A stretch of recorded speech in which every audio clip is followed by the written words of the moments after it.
Oh, how the mighty fall. Throughout the long journey of One Piece, we see many characters grow and develop, inching closer to fulfilling their dreams, playing new roles in the ever-expanding story, and conquering foes. Out of all of these characters, there is one who has let me down. A character that has seen a fall from form. Yes, today I'd like to talk about everyone's favorite blue-nosed reindeer, Tony Chopper. A character who, I feel, has seen the opposite of character growth.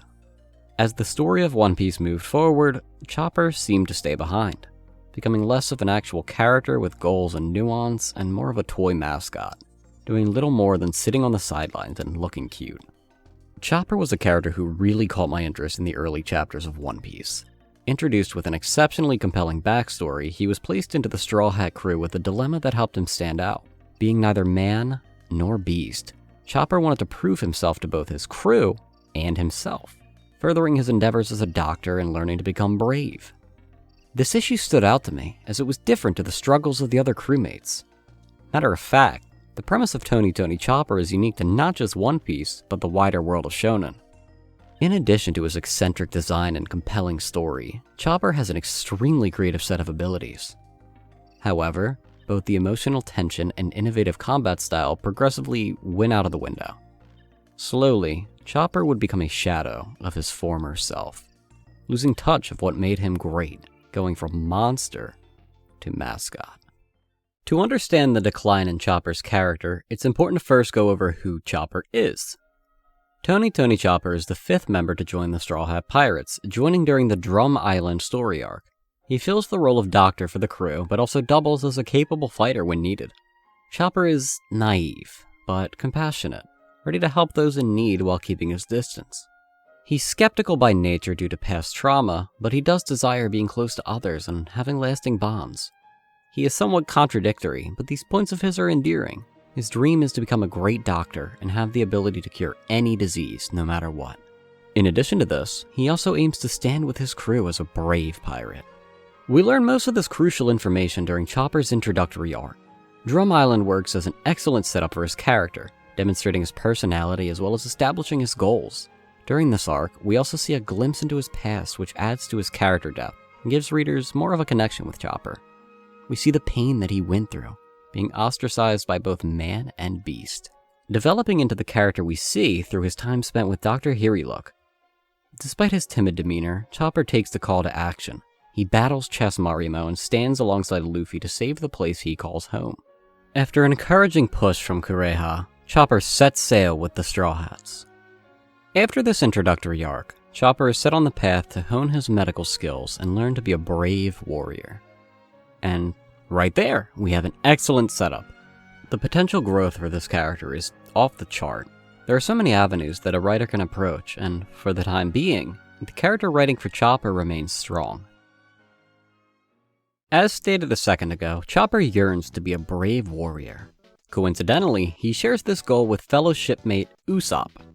The next arc, Alabasta, would see the two stand side by side in a tough battle. This fight pits Usopp and Chopper against members of the Baroque Works. During the battle, the two would be pushed to their utmost limit, but due to their great teamwork, they were able to pull off a victory. This moment works on several levels. The first and most evident is that it's simply a fun fight to watch or read. Due to their unconventional skill sets, the two make for an excellent team. Usopp's 5-ton mallet and rubber band-based attacks combined with Chopper's quick wit and varied forms make for an immensely creative and fun fight. The two also bounce off each other extremely well when it comes to comedy. Chopper may be nervous to fight, but that pales in comparison to Usopp's legendary cowardice. The outlandish remarks Usopp makes also fool Chopper every time, which, to me, is always funny. Seeing Chopper somehow believe that Usopp accomplished all these great tasks is cute, and it adds to Chopper's charm. But moving past this, the fight acts as a great pillar of development for both of them. For Usopp, we see him double down on his beliefs, standing up for his friends and buckling up even when the fighting gets too much for him to handle. And then for Chopper, we see his first big challenge. Since joining the Straw Hats, he didn't quite encounter danger like this. This moment is make or break for him. But in spite of his unease, he took the challenge head on. During the fight, Chopper even showcases a new form, Horn Point, and grows closer to achieving his goal of becoming a courageous pirate, one that is worthy of honor and respect. The next defining point for Chopper wouldn't come until later on in the Skypiea arc, where he once again is faced with a tremendous foe.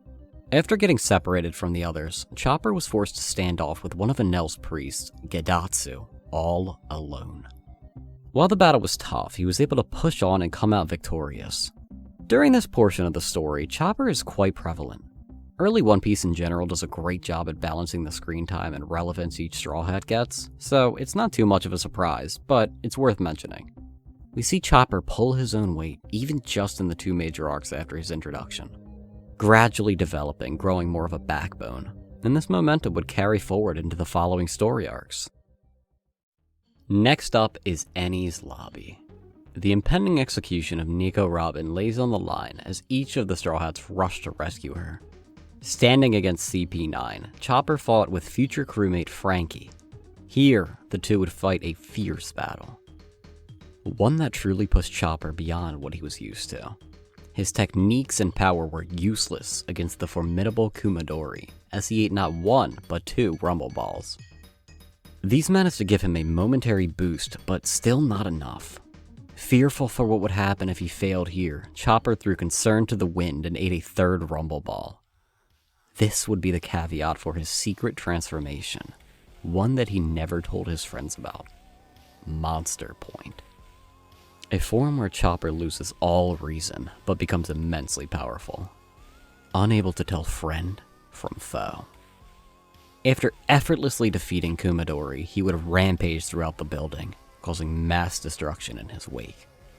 Putting an end to his rage was Frankie as he blasted him to the sea, thereby disabling his Devil Fruit ability.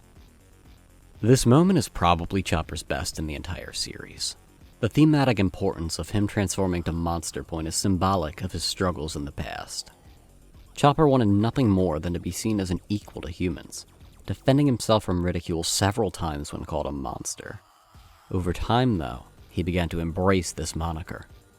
We even see slight foreshadowing to this during his fight with Gedatsu. In spite of all of this, his bond with his friends was stronger than his need for validation. Throwing caution to the wind, Chopper becomes the antithesis of his normal self. Due to the time spent with the character, readers are bound to care a lot in this moment. The stakes are high. Will Chopper win the fight? Will he retain his sanity? These questions all permeate the reader's minds, especially during such a high-stakes arc where anything can happen. During this fight, Chopper acknowledged his weakness and grew past it, developing as a character along the way. In addition to being a wonderful moment narratively, it's also visually striking, boasting some strong illustrations from Oda. Look at this panel, it's excellent. The form is both symbolic and evocative. Chopper was willing to become a monster if it meant saving his friends. Moving from this moment, Chopper has now reached a new height. He overcame his insecurity and confronted a major roadblock of his. His views have shifted, with him now accepting his role. He's not just a man, but also a monster. How the story maintains this momentum is interesting as we head into the next story arc, Thriller Bark. This arc sees Chopper come face to face with a corrupt doctor as he confronts him on the ethics of what it means to be a doctor. During the journey to Thriller Bark, Chopper, along with Nami and Usopp, come into the company of Dr. Hogback. The two stand in stark contrast to one another. Due to Hogback's status as a prodigy, he has a heightened sense of self. Other doctors are below him due to not being as intelligent, with patients only acting as a source of income. He values Moria's ability to manipulate people's shadows, believing that overcoming death is more important than anything else. In his twisted ethics, he believes that he is giving the zombies of Thriller Bark a gift, a second chance at life at the expense of losing their agency. This divide shakes Chopper to his core, leading to a confrontation between the two. Chopper calls Hogback out on his practices, believing that a doctor should save every life, regardless of who they are or what they have. This clash of ideals is the crux of a great fight as Chopper refuses to attack Hogback's zombies.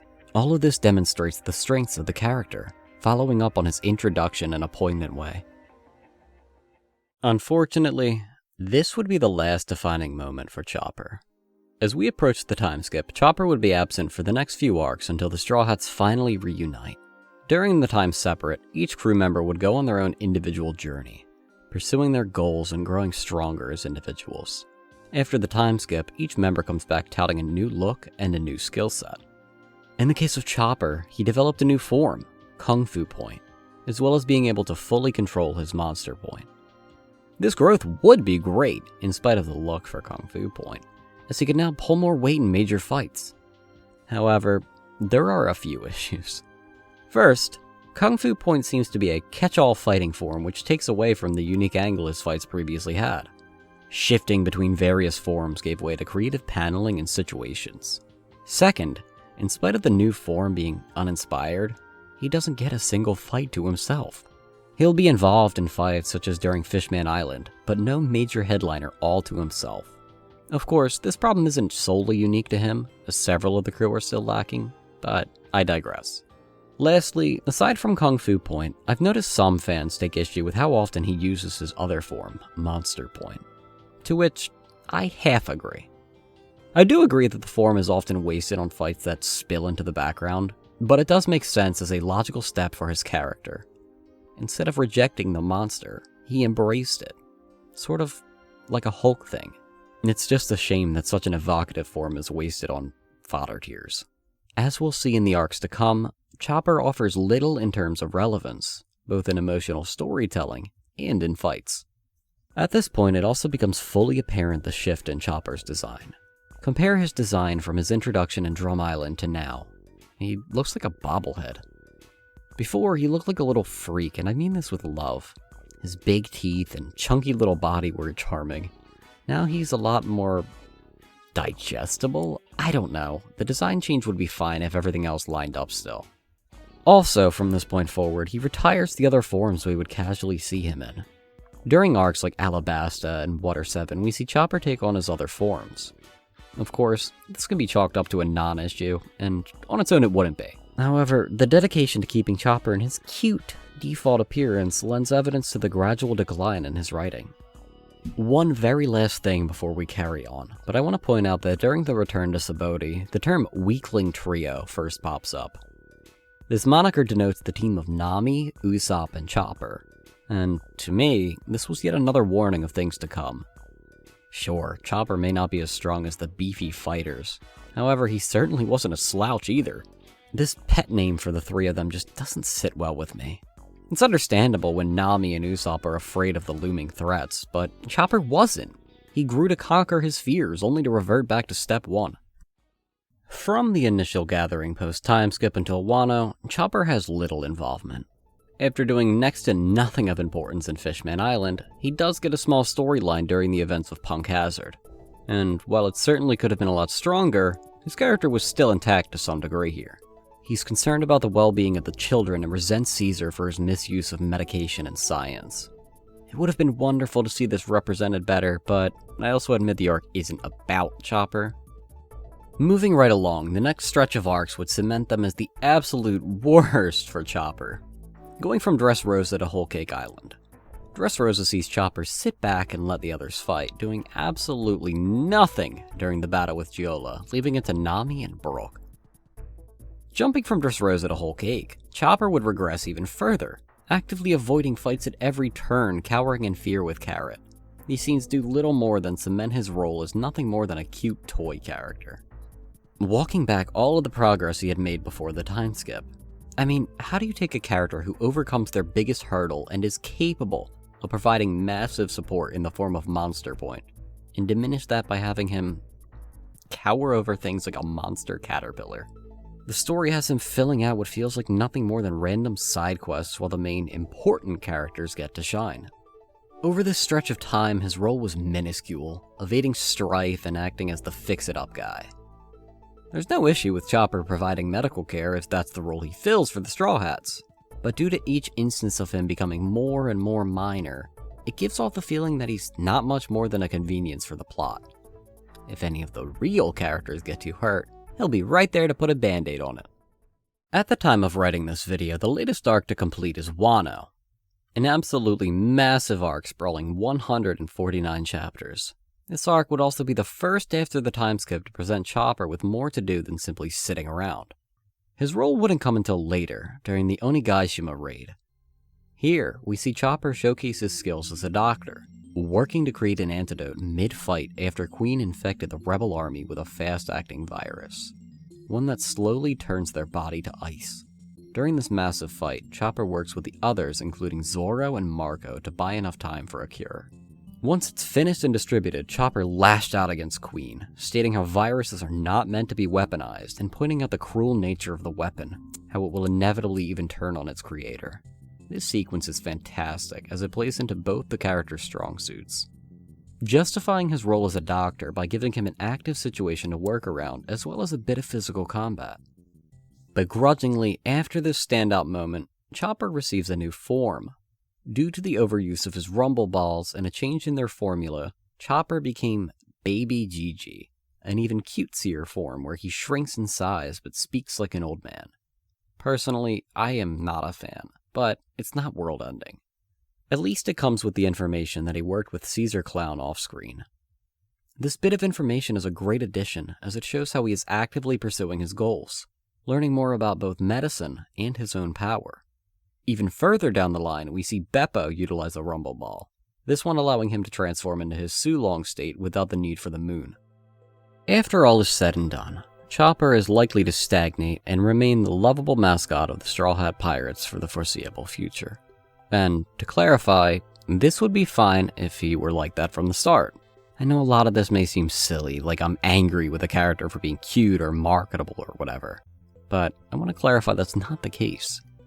If from the get-go, Chopper were written with the intent of being nothing more than the guy who sells merch, that'd be fine. A prime example is a character like Beppo of the Heart Pirates. From his inception, Beppo was nothing more than a static character there to provide some laughs and be cute. Of course, the latest events could point towards more development for him, but with how narratives go, that's completely fine.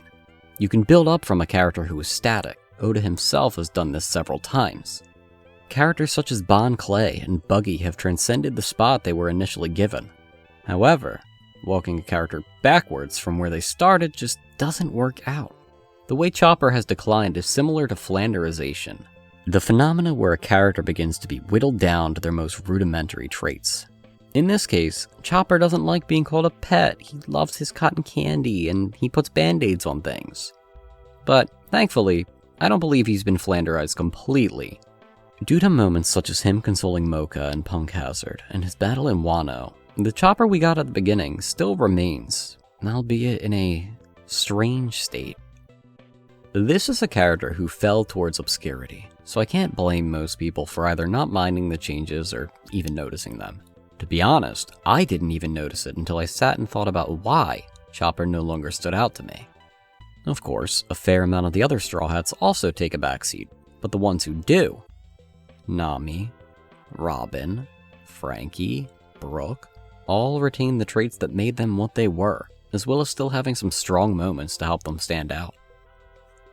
Chopper, all the way up until Wano and potentially even after it, has done little more than be a cute mascot so the marketing team could sell more plushies. And it's a shame. The Chopper we see in Enies Lobby threw himself at danger despite the risks, while the Chopper of Whole Cake Island would rather cower in a corner. Now what we're left with is a character who evoked both strong emotions and creative fight scenes, becoming a shadow of his former self. Due to his role being diminished, he doesn't get to fight nor demonstrate any real doctor prowess outside of tossing some bandages around. Since Wano did so good by him, I'm holding out hope that Oda will turn things around. But for now, we'll just have to wait and see. Once again, we reached the conclusion to another video. Thank you to everyone who made it to the end. Let me know, do you guys agree with my takeaways? Or did I miss something in Chopper's character? Leave a comment letting me know. Any feedback is welcome. And while you're there, if you haven't yet already, subscribe and hit that bell for more notifications. I've been working towards posting more regularly, so hopefully we get more videos coming out soon. Here's my Twitter profile too, if you use that. I post not just YouTube updates, but also cosplay on there. Alright, that should just about do it. Thank you once again.